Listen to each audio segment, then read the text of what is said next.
Три ключови неща, които да приложим за ефективен процес на интервюиране. Едно. Брой оценяващи. Препоръчвам минимум 4 различни интервюиращи, които да дадат оценка. В някои компании това са само един или двама. Твърде недостатъчно. Различните гледни точки са много важни при обективната оценка на кандидат. Затова препоръчвам минимум 4, може би оптимално до 6 различни интервюиращи.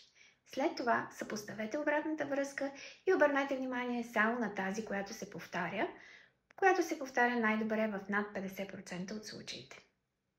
Номер 2. Теоретична подготовка.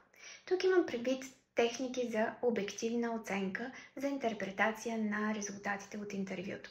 Например, запознаване с различните пристрастия при сравняване на интервюирани лица.